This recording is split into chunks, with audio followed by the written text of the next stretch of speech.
Hi, okay, so I'm reviewing your uh, basically you going over these suppliers and this one right here. You say it's not on Amazon.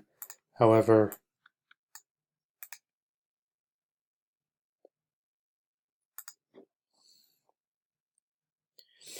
Coyote Eyewear is all over the place here. Now, I probably would, excuse me, eliminate it because Amazon's on everything. But either way, um, that Amazon is on that.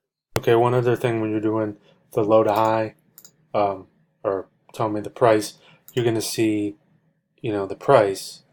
And let's see here. So, so you see these here.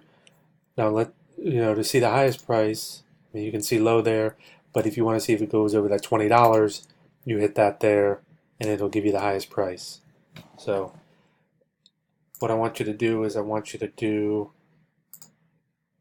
going to give you I guess like 10 more. Do these and then let me know so I can review them. Any questions? Thanks.